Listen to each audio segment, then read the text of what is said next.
It felt like something that would never, ever happen. You know, like an Aboriginal person on the Today Show. That's wild. I always wanted to do things so that I could show like young women from the country or young Aboriginal girls or, I guess anyone really. If you want to do something that it's not beyond you if you work really hard. And I learned really quickly that there are so many people who want to deliberately misinterpret things that you say. You spend your whole life trying not to get pregnant. Your whole 20s, you're like, please, you're so happy when you get your period. But then it gets to a certain point and you're like, oh no, I'm going to run out of time. And it's like overnight, you can't really go back after that. And so like once I'd said it out loud and said it on TV, that's it, I'm going. It feels kind of surreal. I swear I'm not being disingenuous, but to be somewhere like Oxford or in Oxford and then to have written a book, I thought that those things were for like really exceptional people or for people who weren't me. It seemed so far out of the realm of possibility. It doesn't feel like it's happening to me. I feel like I've stepped onto a different timeline. It's really good to see you. Look gorgeous, as always. Well, I'm getting more sleep now, so I feel like I, maybe have stopped aging in dog years. I mean, you always looked amazing anyway, but, Brooke Boney, welcome to the Stella podcast. Sarah, thank you. It's so nice to see you. It is so nice to see you too. I used to see you all the time in Australia at the studio on the Today Show. And then, of course, you packed up and you moved to Oxford, which is where you are beaming into this interview from your dorm room. Is that right? Yeah, I'm inside my dorm room. So my college is St. Anthony's. You can see kind of out the window there, the trees are starting to get little tiny buds on them, but it is freezing cold and I've got class today. I've got exams next week. So I'm very much feeling like a student and not like a Today Show host anymore, like when I used to see you early in the morning. I'm guessing you don't miss those, what was it, 3:30, 4 a.m. wake-ups? 3:15 and then into the studio at 4. So now I think my earliest class at the moment is maybe 10. So I can sleep until like 8 or 8:30 like a normal person. It's so lovely. This is what you guys have been doing. It's beautiful. Brooke, congratulations on your memoir, which is coming out very soon. I'm going to hold it up for people that are watching it on YouTube. I mean, it's exciting for me to hold this book. I can only imagine how exciting it is for you. Who wrote the book to hold it, your first book? I mean, your memoir. How exciting. What a moment. It feels kind of surreal. So like, I don't know.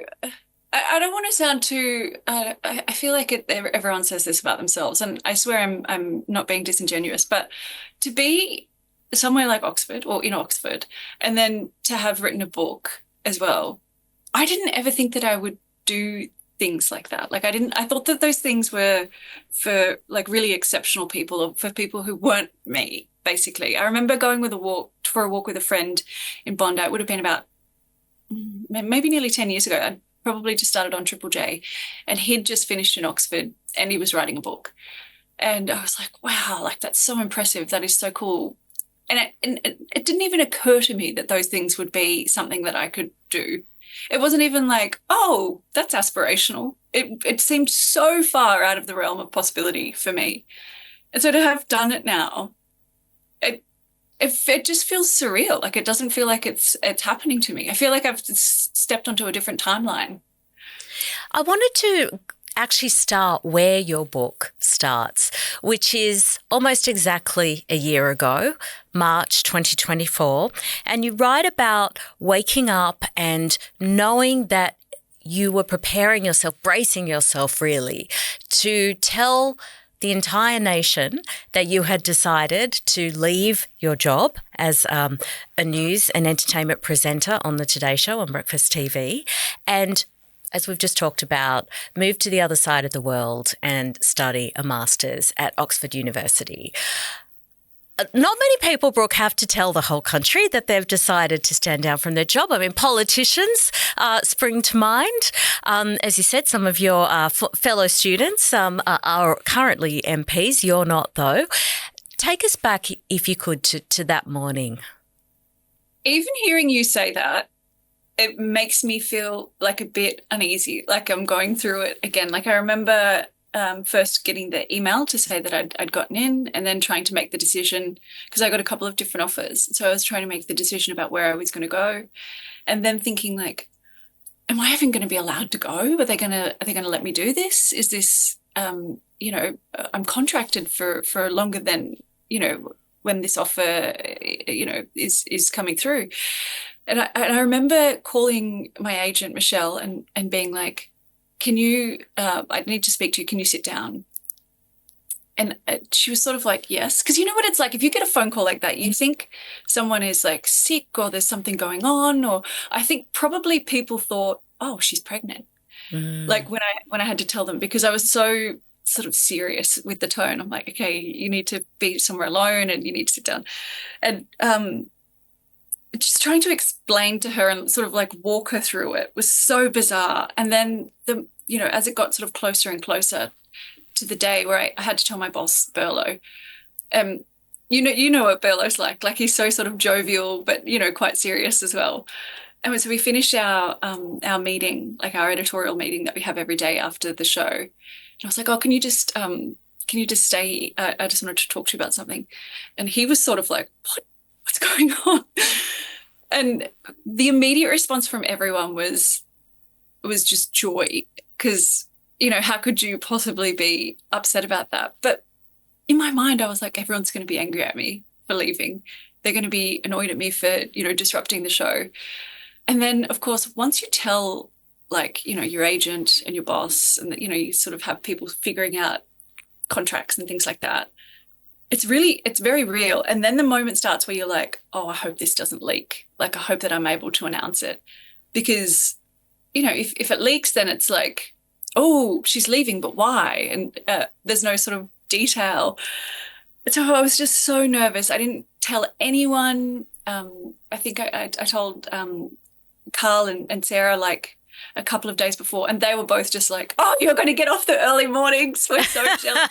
But then they were both really sad that I was leaving. And that was pretty lovely too. I mean, it's so nice to have something that you love so much that you miss it when you go. And that's how I felt about them as I was going. And then the morning of, we had, so we've got like rundowns so that you can sort of go through the show. It's sort of like a list, like a contents list. And in each heading, there's a script. And there was one heading that said surprise news, something like that. And so it all started, everyone was like abuzz, like, oh, what's going on? Like, who's leaving? What's the announcement? And I was getting text messages from people like, what's the Today Show announcing? And Saz and I just sitting there next to each other, both being like, they're going to think one of us is pregnant. That's like, right, yeah. Way that they were building it up. And we're both like young women, like, or youngish women, I should say. And then the moment that it happened, I felt so relieved that it was out, and that I could sort of speak about it openly, but also just kind of like sick that like there's a finality to that. You can't really go back after that. And so like once I'd said it out loud and said it on TV, that's it, I'm going. It's really real then, isn't it? It's even more real than the contracts in some ways, because it's been said. And True. You talked about the joy when your manager, Michelle, and your boss, Burlo, and you told them, and also, I mean, obviously sadness from Carl and Sarah, but also happiness for you. But then the reaction, people of Brooke, that you don't know, the people that were waking up every morning and watching you and following the story on social media and heard it, it was a real moment. And I was thinking about it when you were talking earlier about, about a decade ago, thinking, I could never be that person that goes and studies at Oxford and writes a book.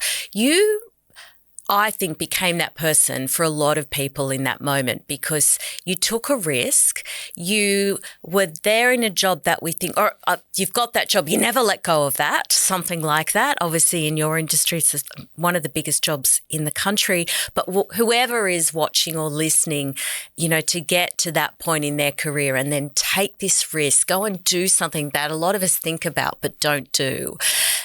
Were you aware of that reaction, and how do you feel about that? And what would you say to people that come up and say, oh my gosh, it really inspired me, or I don't think I could ever find the courage to do what you did?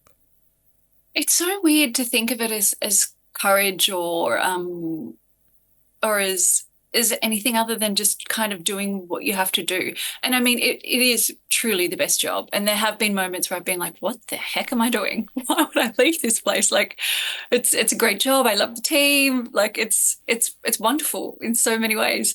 You know, you get to go in every morning and be with the hair and makeup girls, and like, you know, they're just so wonderful. They make you feel so good, and you know, so many of them have become really close friends.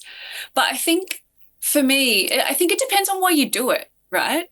I always wanted to do things so that I could show like young women from the country or young Aboriginal girls or, you know, I guess anyone really, like that if if you want to do something, then it's kind of, it's not beyond you if you work really hard and if there are lots of people who help you and if you're lucky, basically. And so once I'd sort of done that and I was like, okay, there's other things that I really want to do. If I don't do them now, then I kind of never will. And so I kind of got to a point where it felt like the only option, if that makes sense. Like to stay would have been sort of, wouldn't have been like, oh, I'm so lucky to be here, but it would have been robbing myself of another alternative, if that makes sense. It makes so much sense. I think a lot of decisions can be like that if you're grappling with them. Well, what if I didn't do this? And then sometimes you know straight away. Yeah, so I think in a way it wasn't like, oh, yes, I'm so brave for doing this. Although I can see like why people would think that because it's so lovely being on the Today Show. But it was like, oh, no, this is literally the only option. Like if I'm able to, then I must. Like I have to. You mentioned the hair and makeup team in at the Today Show. I mean, what are the things that you miss the most from your previous life, if that's not too dramatic a way to put it? No, I think that's apt. Your life is so easy when you're on the Today Show because you work so hard and the stakes are so high. And so there's lots of things like, you know, the hair and makeup ladies, and they're always sort of gassing you up and making you feel good. And you know, Alex and Beck and Ari from wardrobe, like helping you choose what to wear every day. Like when I came over here, it felt so kind of weird to step away from that because I was like, oh, I don't have any support. You know, you have support because it's such a big job and it's a big life when you're on the show. But here I was like, you know, part of stepping into that anonymity and that, you know, woman of mystery thing that I wanted to do it meant that I was on my own. I have to organize everything myself. I don't have producers and I don't have anyone to sort of help me get dressed for stuff or, you know, figure my life out. And there have been moments where I'm like, oh, this is actually, there's a lot. That's right. Yes. I mean, not to feel sorry for myself at all, but it made me feel grateful for the times that I did have that support. I think going straight from the Olympics into Oxford was jarring because it was like the Olympics was like the Today Show on steroids because we were all together for 4 or 5 weeks, like all sort of staying at the same hotel, going in through hair and makeup every day, working crazy hours, just, you know, all working our butts off.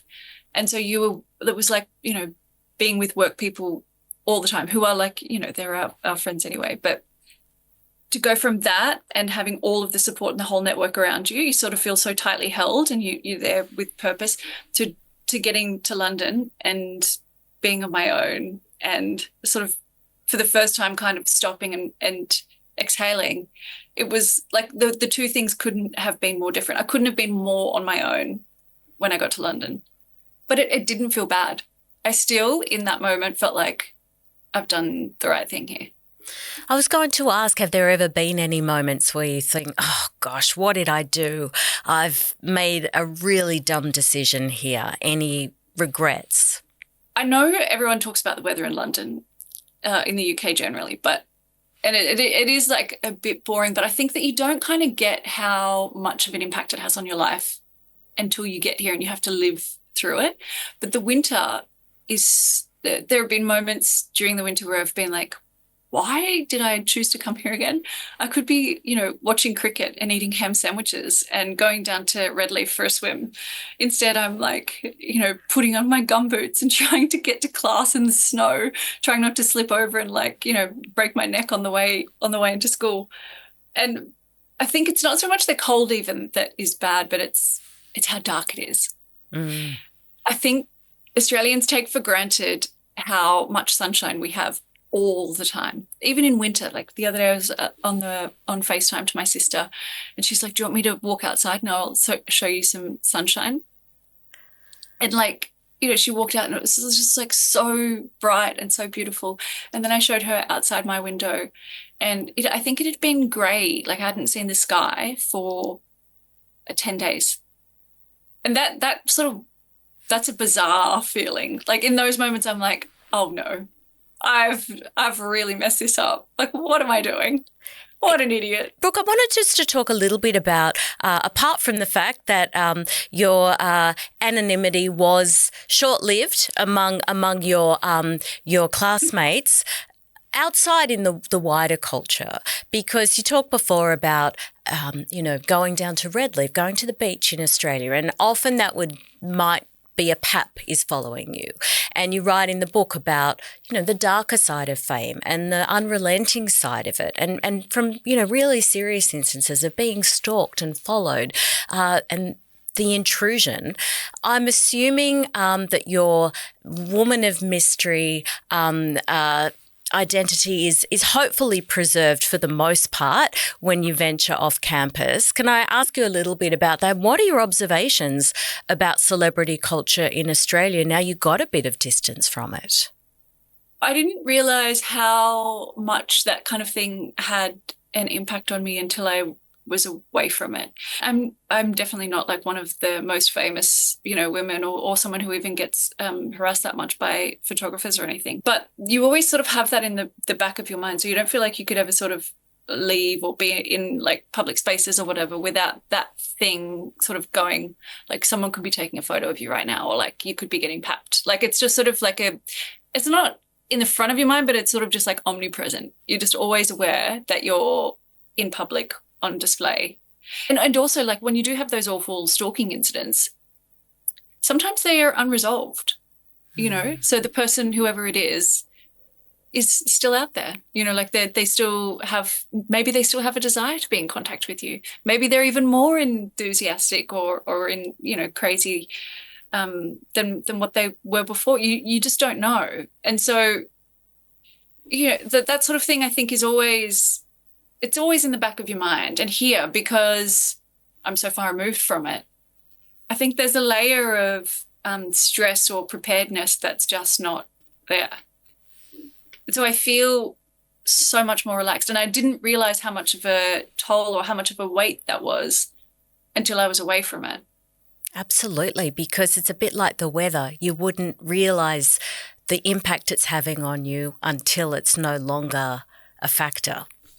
Yes, exactly. So I'm coming home very soon, and I think it's going to be interesting to experience what it's like in reverse. Like if that feeling will just automatically come back, or now that, because I'm not on TV anymore, maybe it will be a bit less, I don't know, like it won't be able to feel it as much. I don't know. I'll wait and see. That's right. Well, you will be coming home, and look, us putting you on the cover of Stella probably won't help there. So, probably will have the paps waiting at the airport. So apologies for that part, Brooke. I'll have to make sure I look good when I get off the plane. We will call in the hair and makeup people from the Today Show. One last hurrah. Brooke, I'd like to touch upon a few different chapters and topics that you tackle in all of it.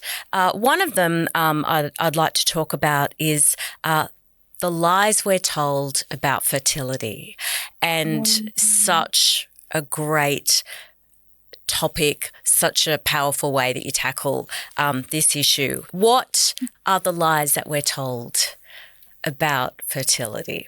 I think, from even when we're young, we all sort of have this idea, and maybe the generations below us are a bit different, but that like that motherhood or parenthood is a right, or that it will just happen. I think we're finding out as we get into our, 30s and 40s that it really doesn't for a lot of people. I did a couple of rounds of egg freezing, and they do this thing where it's got your age on one side and then, the number of eggs on the other. And then they've got like a line, and it tells you like how likely you are to have a live birth based on how many eggs they retrieve. And it's really daunting because you're like, what? Like, there's a chance that this won't work. Like, I'll pay all this money and put my body through all of this, and then it might not even yield any positive results for me. This is a ripoff. There's no justice in this. And then the more that I learned, that I was like, wait, it's the same for men. Like, men, their fertility drops off, like sperm quality goes down, the sperm count goes down. There's all of these environmental factors now that are around us that mean that, no one is as fertile as what we sort of used to be. And so I was like, we shouldn't be waiting so long if we want to have babies. This is crazy. Why do we delay it for so long? And then finally we're like, oh no, we're desperate to do it. We're going to pay tens of thousands of dollars and we must do this in the next 2 years. It's so weird as a woman. I don't know whether you felt like this, but you spend your whole life trying not to get pregnant. From your whole 20s, you're like, please, you're so happy when you get your period. But then it gets to a certain point and you're like, oh no, I'm going to run out of time. And it's like overnight, it just sort of switches. It's so bizarre. And so I think I wrote about it at the time when I did my egg freezing, but every time I have a conversation with a woman who's in her 30s, I'm like, please, for the love of God, even if you have to borrow money from your parents or something, like, or I don't know, figure it out, freeze your eggs, because it means, you're going to be able to work, for longer if you feel like it. But also, you're not going to have pressure when you're dating to feel like you have to settle down with the person that you're with, or even like the timing of things. Like, you have just a little bit more control, or at least you feel like you've got control over it. There's this really interesting fact. I don't know whether it's the same now as what it was when I froze mine, but apparently most women don't even go back for them because they either decide they don't want to have children, or they fall pregnant naturally. It's just like an insurance thing. That's right. It's the peace of mind, isn't it? I love everything that you've said, and as you say, there's that sort of invisible line that seems to happen overnight. I also love, Brooke, how you touched upon it there, and you write about it in the book, that it is also about not rushing into something with potentially the wrong person because of that deadline. And I love where you say, really, we should be asking ourselves, is this person the person that I see myself raising a child with, if that's what you're wanting? But also, if it doesn't work out, is this somebody that I see myself co-parenting with? I love that. And that's, again, I'm obviously older than you, but that's not a conversation that would have happened a couple of generations ago. I think it's very pragmatic and not very romantic, but it is quite realistic because, all of the stats say this, and, how many people get divorced now at a really high rate. And I think there's some stat around like, half the babies born now will be, raised by single parents or co-parents. And so even if you're, I don't know, I just feel like it's wise to consider how people would behave in that situation. Like, if you can tell someone's not going to be pleasant in that dynamic, then maybe that's a sign that you, I don't know, shouldn't be together, or at least shouldn't be having children together. Yeah. But I feel like it goes against my natural inclination to be like a bit more of a romantic and a bit more hopeful. But I think it's wise to consider that stuff. Brooke, you also write really candidly and resonated with me, and I'm sure also with a lot of other women, about body image and how beauty standards have shifted over time. Your relationship with your own body has shifted over time. And then, of course, the impact of that national stage and being on stage on breakfast TV every morning. What's your relationship like with your body now, and why was body image something that you, I know you've spoken about it before, but you wanted to address quite early on in the book? I think because it is so complicated and it's so nuanced, and it felt like a book or a long essay was a nice place to sort of unpack some of the things around it. I think, you know, for a long time I was like one of those women who was like, oh, if only I could be just like a little bit thinner, then I would be like, my life would be perfect. And, as I sort of grew into my body a bit more and I guess sort of became a bit more comfortable with myself kind of all round, I was like, oh no, actually, like, this is fine. Like and more than that, like, I think when my nieces were born and I'd been through like the egg freezing process, it really shifted the way that I thought about the way that I look, and the way that I feel about how I look, because one of my nieces looks so similar to me. And I think she's so beautiful. She's the most precious little thing. And the thought of her ever feeling bad about herself actually makes me feel sick. Like, even thinking of it makes me want to cry, that she would feel anything but love for herself. And then I was like, well, why shouldn't I should extend that grace to myself. And like, how could I be, like, have any sort of negative or anything other than lovely to say about myself? Like, my mum and my nan and my aunties would think that about me, so I don't know, I should feel that way about myself as well. And that's not to say that I had like particularly low self-esteem. Like, I think it was just sort of the normal self-criticism that anyone has, like, oh, I feel a bit chubby, so I'm not going to wear a bikini to the beach, or I feel like I've got cellulite, so I'm not going to wear short shorts or something, which is, like, in hindsight, it's ridiculous. When I see photos of myself from when I was like 18 or 19 now, I'm like, I should have been walking around in a bikini all the time, wearing one to work even. Like that, I wish that and everyone says this, right? Like, that you could go back and be like, gosh, God damn it, woman, like, don't feel like that. I think that the thing about the egg freezing as well was that for the first time, my body was something other than how it looked. It was really useful, and I felt just so wonderful sort of sitting in it and thinking about, like, nourishing it and what it needed to be able to, like, grow my, genetic contribution to any baby that would come from the eggs. And sort of feeling those hormones and what they were doing, and seeing your body change, because it changes quite rapidly when you're doing egg freezing, because they have to sort of grow and make space in your tummy. And so just to sort of see those changes happen and feel them happen, you're like, oh no, this is a miracle. Like, this is wonderful. But at the same time, in seeing, like, oh, I'm mostly pretty comfortable with my body if I could just change a couple of things, or like, I feel pretty good or whatever. Seeing other friends sort of struggle with their weight or their idea of themselves, that was completely foreign to me. And I know that sounds really privileged to say, because so many people do suffer from eating disorders and aren't happy with themselves. But it's so bizarre to me that someone could feel like a stranger in their own body, or not feel comfortable in their own, like, you live in it, you can't escape from it. And so then if you feel such awful things about it, then you have to be in that all the time. And I just have so much sympathy for them. And I mean, I'm not even going to say anything useful. I just wish it was different. I wish there was something that I could say to be like, no, but you look so beautiful. Like, you are so beautiful. It's, it's okay. And I think sometimes even just acknowledging that someone is living in that battle and that perspective, as you have expressed there, that you're in the body and you hate your body and you're at war with your body. Like, what is that to live like? I think just to even acknowledge that is important, because that's sometimes all any of us can do when we really don't understand someone else's lived experience. Brooke, you referenced some research in the book, which I really wanted to talk to you about body image. And you say, interestingly, despite the saturation of mainstream media, white people and white bodies, research from the UK-based Mental Health Foundation shows that Black people have a healthier relationship with their bodies than the rest of the population.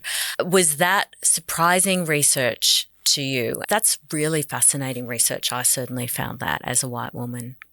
Yeah, I thought it was interesting too, because my thought was, as is the case with most like mental health issues or other sort of health concerns, I thought that there would be it would be a bigger issue for women of color or men of color.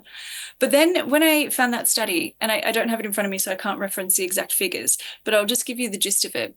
I think because of the proliferation of images of people like Kim Kardashian or others, where being curvy is popular again. It's sort of something to aspire to. People are getting BBLs and things like that, and breast implants. That their idea of themselves, because they sort of fit outside of what the sort of norm is. So say like Kate Moss or Nicole Richie or whatever, that those sorts of things didn't apply to them, like those sorts of rules or those sorts of like strict guidelines of what's acceptable and what's not didn't apply. And so that was my read of it. It was interesting because sometimes I feel like even though I'm quite thin, like I still have like curves. And sometimes if I see someone who has like an excellent body that's like quite muscular and like thin or whatever, then I think like, oh, I've got a big bum. Like I've always had a big bum, so I don't have to feel jealous, or I don't have to compare myself to that because we're so different. Does that make sense? It really does make sense. And the reason I wanted to ask you about it was because, as you said, you often see research and you regretfully think, well, unfortunately, women of colour are going to over-index in an area of disadvantage, because that so many times, of course, is what the reality is and what the facts bear that out. And anytime there is something like that, I think it's always great to illuminate it. And I love that you've included in the book. Absolutely. And I think, that's I think a really fascinating insight into why that might be. Can I ask you, I wonder if the reverse is true. Like, do you see someone like Kim Kardashian or like a woman of color, say someone like SZA even, and think, oh, she looks amazing, but I don't have to compare myself to her because I'm different? Yeah, that's such a good question. You know what? I think I might. I can honestly say till this second, I've never consciously thought that about body image, but I have thought it about other aspects. So I'll give you an example, is aging. And there's so much pressure on women when it comes to aging.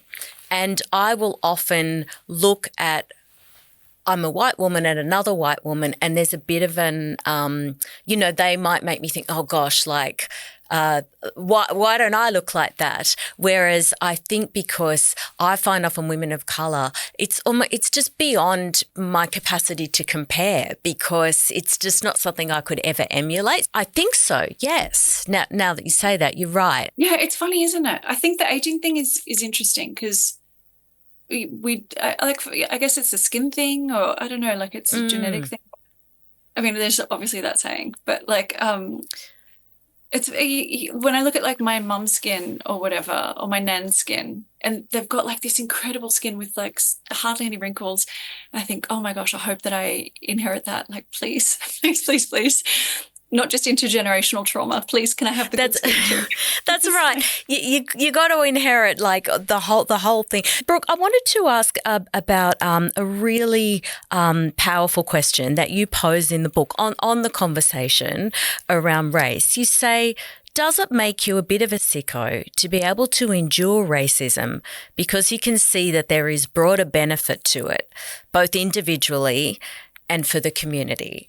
And obviously in the context of where you're writing about that in the book, this is something I've actually discussed on this podcast before with, a former Breakfast TV compatriot of yours, Tony Armstrong, who writes a lovely testimonial for the book. And regular listeners of this show would know I was asking about the balance between knowing the power of being a really positive role model just by being there, and the power of representation, but also the fact that it brings, we've seen for you, Brooke, that it also brings a scrutiny, a level of vitriol, a level of, like, let's face it, just really awful racism levelled at you. I love the way you've expressed it in this notion that am I a bit of a sicko to be able to put myself through this, but knowing that I'm also helping if I am here and I'm representing.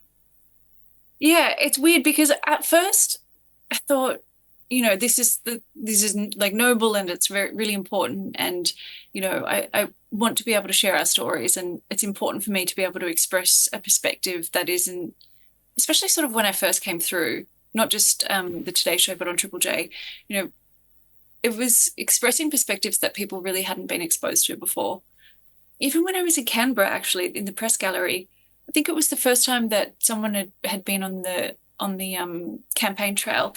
And so a lot of the time when I was going into these places, it was like, oh, this is important. This feels like something I need to do, not just for myself, but for those who sort of come after me, and for everyone else, for the benefit of Australia as well. Like, it's important for us to be able to have those conversations. But over time, and I think like with the rise of social media, it became sort of harder and harder to do in a way that felt like I was striking a balance that felt genuine, where I was genuinely having an impact in any kind of conversation. And, you sort of measured that against how much backlash you got on things. So I remember the first week that I was on the Today Show was when I talked about how we celebrate the 26th of January, and, how I kind of didn't really want to do it.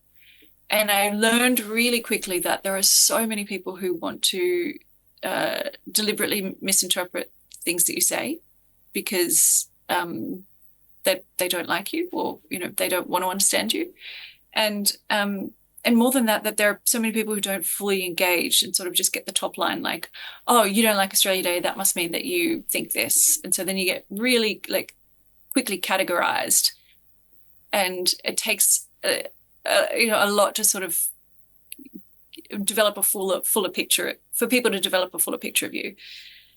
And so after a while I was like, I don't know that the balance is there for me anymore. If it's kind of stacks up, like if this is the reason that I'm doing this, to share our perspective, but then this other part hurts so much, like this is not healthy. Like, I don't know that this is worth it for me anymore. And I don't know, like, I love TV, and I especially love live TV. So maybe it'll be something that I kind of come back to, but I think there has to be some sort of, what you're doing is worth it for the amount of things that are coming back in. Like, it has to be some sort of energy trade-off or something to get a bit woo-woo. And for me, it felt a bit off kilter. But I think it would be the same for women, right? Like, if you're the only woman in a boardroom, or if you're the only woman in like a senior management position, then you think, oh gosh, like I'm having an awful time because of these reasons, but it's important for other young women to see me here and for me to be able to represent them and to make decisions that reflect their best interests. At a certain point, you'd be like, I don't know if this is helping them as much as it's hurting me. Completely. I mean, Brooke, it makes me sad to hear that that it did take a toll where the balance skewed a certain way. I know you're not looking for sympathy, and I know you're not, but it does make me sad. And I wanted to ask, because again, you cite some really interesting research in the book where you talk about the fact that in terms of media, your former industry, my current industry, that we are actually getting pretty good representation, particularly among First Nations people, in broadcasting in terms of cadets and coming into the industry. But I'll quote you here, "We'll see that there's no problem finding talent. The problem is in retaining it." Your story would appear to be Exhibit A. Can I ask you a little bit about that? Yeah, of course. Like, I haven't read the report from the ABC. I just sort of got the gist of it from some friends and saw, what the headlines were and what the media reportage was around it. And I think, if I can remember rightly, the part that I'm referencing in that particular part is that every year they have Indigenous cadets, and it took so long for any of them to sort of make it to any significant sort of on-air role.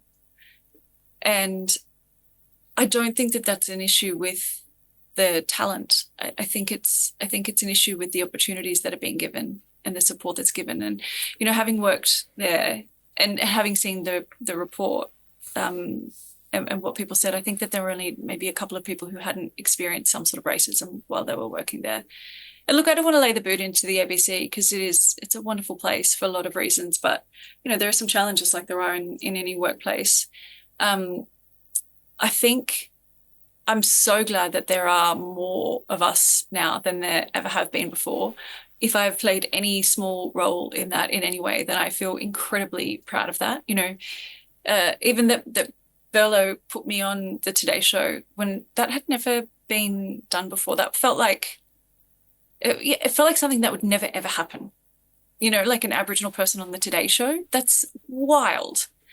And then you know, then Channel 10 did it, and then ABC did it, and all of a sudden it was like a normal thing for there to be a person of color on a show in that time slot, whereas before it had sort of been like that, you know, a bizarre thing to do. Like I remember when they first named me, and there was all this press around it, and everyone was like, "Wow, like this is such a big deal." And when I explain it to people in a international context, like if I explain that to someone over here, they're like, "What?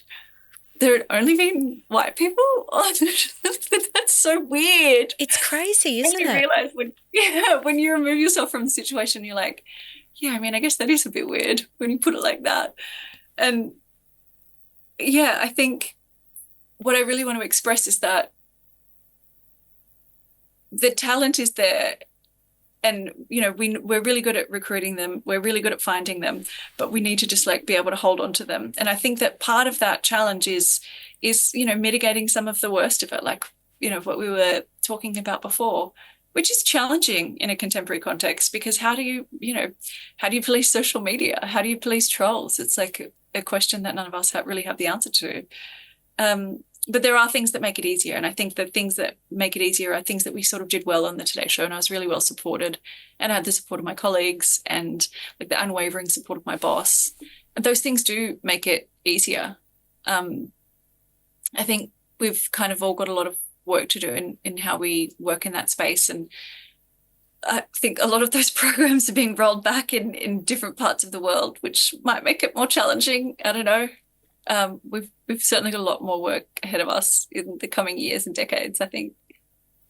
It is so wonderful to think, you know, how many people would have woken up every day and seen themselves reflected back in some way that everyone should have the right to take that for granted.